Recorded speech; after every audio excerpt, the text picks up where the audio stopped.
akkamitti dhiira arabaa irraa dubartii arabaa irraa abbaa manaa isii fudhatama yeroo yaaddu keessatti yeroo mataan kee yaadu keessatti akkamitti yaaduu dandeetti akkamitti fudhachuuf yaalte akkamitti keessa keessatti nama ijoollee qabu jaartii qabu abbaa kee ta'uu danda'u akkamitti fudhatuuf haada manaa sun immoo si nyaachistee si obaastee gaarii si kennitee yoo sis kamiitu ta'e ati akkamitti abbaa manaa ishee san fudhatuu dandeetti maaliif inni ati fudhatuu yaadde maali dhiira Oromos ta'e Amaaras ta'e Tigrees Guraages ta'e wanti lafa kanarraa Itoophiyaa kan jiru ijoollee akkuma walii galaatti biyya keenya san keessatti namoota keenya namni gaan hin jiran jechuun maaliif isin hin jedhe ummata adii abadan hin jaalatin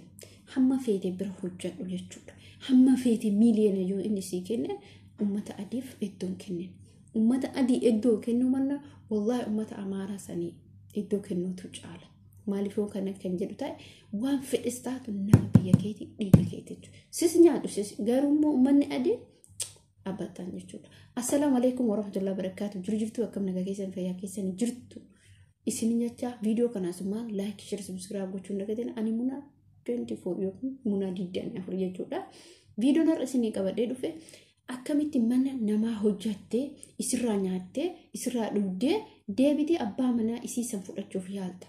Akkam sammuun kee akkamitti si yaada? Ati bor ilmoon argattu? Ati bor maalitti seenuuf deemta? Miiliyoona fedhe yookaan isii kennu ta'e abbaan manaa isiis dubartii ati bira dalaydu suni miiliyoona yoo kasii kennu ta'e ati dhiirsa isii san fudhachuu hin dandeettu. Gaafa kana gootee nasbee kee kana baaftee uf kennite yookiin uf ajjeeste otoo jirtu jechuudha. Fakkeenyaaf mana isaanii keessa jiraattaa.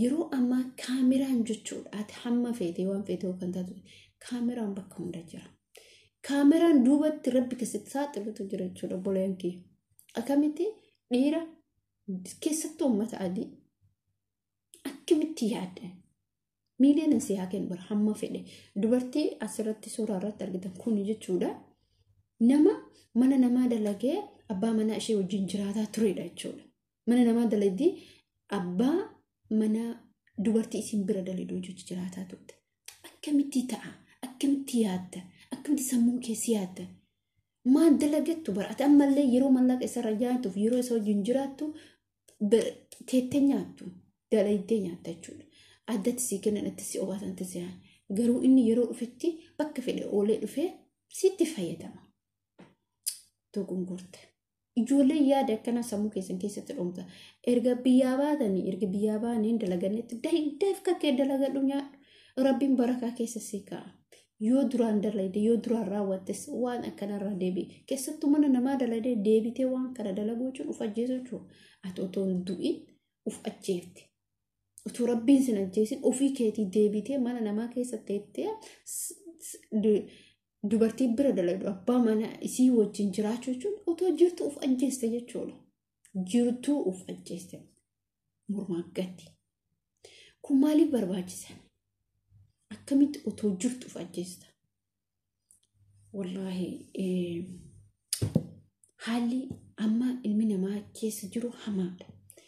Akkuma miidiyaan kun wallaahi waa hedduu nama fayyada. Ana kitu ijoolleen keenya isin yaaddan bichaan beeku. Akkitti isin yaaddan bichaa hin beeku. Mana namaa teettanii abbaa mana Itoophiyaa nama keenya jechuudha. Nama keenya fakkeenyaaf yoo waan akkasii kan raawwatu ta'e yoo waan akkasii kan adeemsisu ta'e innis beesi baase jechuudha. Dubartii waan akkanaa irratti abbaa manaa ishee of qofaan feeti. Abbaa manaa ishee of qofaa wajjin rafuu feeti. Abbaa fedhe maantaane alagaa nama biraatiin feetu jechuudha. Si sararatanyaa isii bira dalilu dhiisiti. Ati immoo garuu isirraa nyaattee isirraa dhugdee deebitee immoo qaltee isin nyaattee deebitee immoo uf ajjeeste jechuudha deebitee. Ufii keetii uf ajjeefte. Wanni akkana abadan gonkumaa isinirraa argamu qabu. Waan akkana nyaattinallee kuni dadhabbina sammuu keessanitti. Ati dalagattee hojjete waggaa lamaa walitti qajeelchitee dalagatte biyya keessatti galtee jijjiiruu dandeetta. Sanii miti jettummooti waggaa lamaa san keessatti umrii kee guutuu dhiira biraa hojii dabarsite san keessatti otoo dalagattee kabajaan nagaan biyyatti galtee wallaahi aziim ati jireenyi kee guutuu jiraatta jechuudha. Seenaa tokkotu jira. Mucattii tokkotu yeroo tokko maal godhu isinitti fakkaata. Mucattiin kun biyyaa baate rafuma Suudii biyya Suud Arabiyaa jedhamu kana deemte. Gaafa akkuma amma dubartii kana abbaan isiin garuu waa'ee hedduu haasofte ani garuu keessa malee akkuma abbaan isii kaane kana namni kenna si gataa beeki yeroo ati waa qabdu si barbaada yeroo ati waan qabne si barbaada.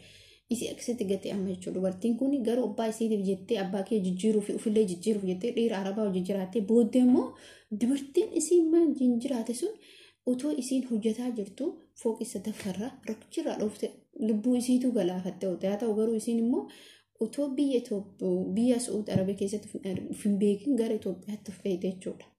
Kanaaf jechuudha waa'ee seenaa mucattii kanaa maal isinitti fakkaata? Mucaan kun waggaa lama biyya Suud Arabiyaa keessa dalaydee waggaa lamaa kana keessatti mallaqa maatii ofiitiin gargaaraa turte. Maatii ofiitiin gifillee dalagina hoo gifiin dalagin bar rabbiin immoo ossi kaasa jechuudha. Mucaa kana hin taa'uu isin biraan taa'uu jettee kaatee biyyatti galte. Arabni maal goote isinitti fakkaata?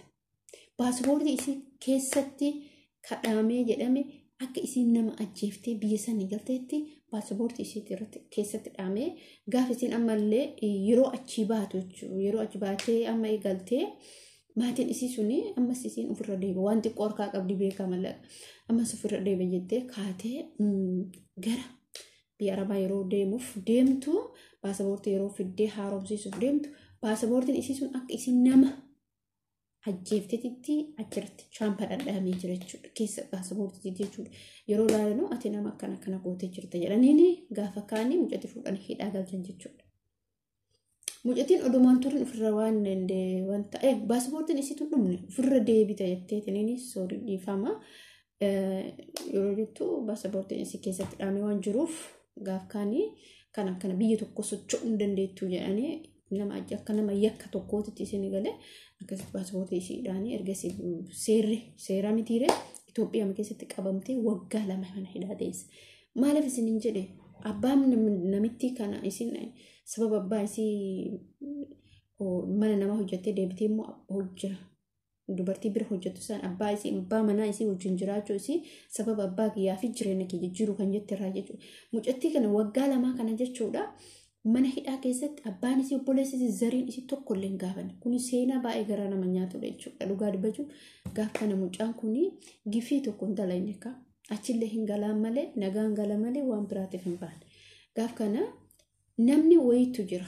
Namni kun hojjetaa mootummaatii nama qabeenya xiqqoo qabu nama fira achi keessaa qaba mana hidhaa san keessa. Fira kana namni kun deddeebi'ee gaafata jechuudha. Maaliif deddeebi'ee gaafata?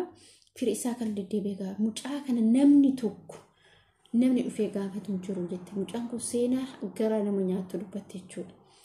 Gaaf kana namni kun deddeebi'aan argaa mucattii kana namni dubbisu gaaf kana itti dhiyaatu eegale. Dubbisuu eegale. Gazarii isii gaafatu eegale. Eessa akka taate gaafatu eegale.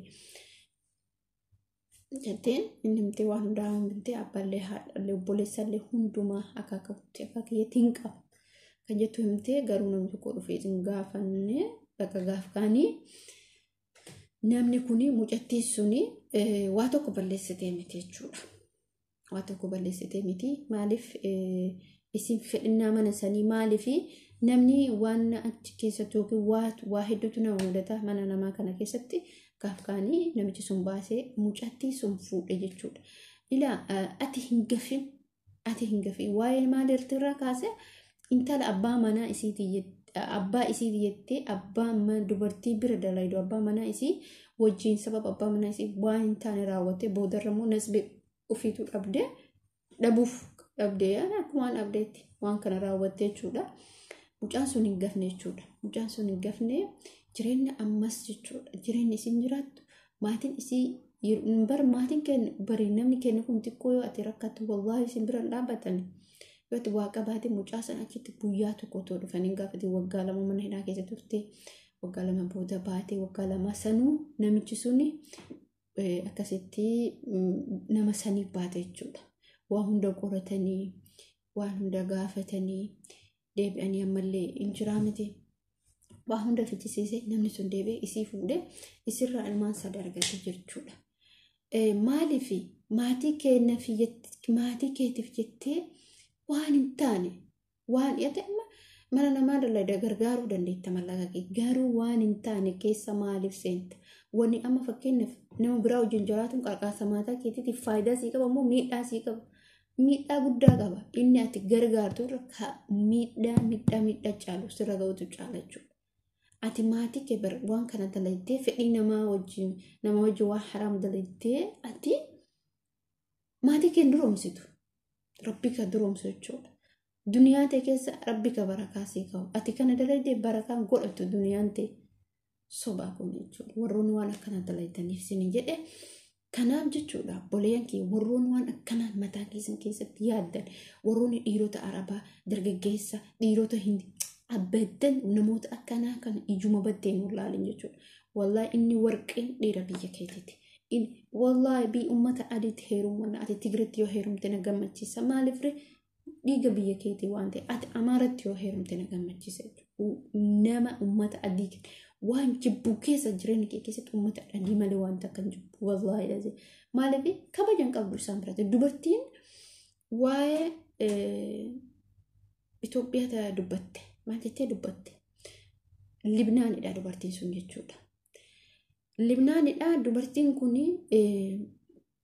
ilmi isii miidiyaa isaanii irratti waan kana agarsiisan jechuudha. Ilmi isii mucatti hojjettu Itoophiyaa tana wajjin wal jaalatanii turan.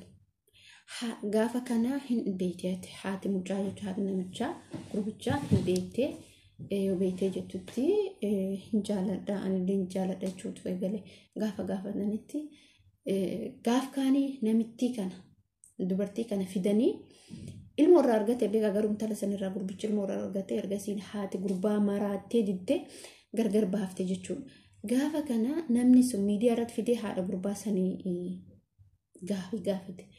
Wallaahi jettee ummata keenya jechuun ummata Itoophiyaati mannaa biyya takkatu jira biyya adiin takka maal jedhamti otoo biyya kana ta'uu taate jedhu wallaahi namichi sun nama gaariidha jechuudha. Miidiyaa irratti namoota keenya hedduutu fidaa hedduu gargaaraa ture ijoolleen Libnaan keessa jiran ijoolleen Libnaan keessatti dhalanii rakkatanii jechuudha.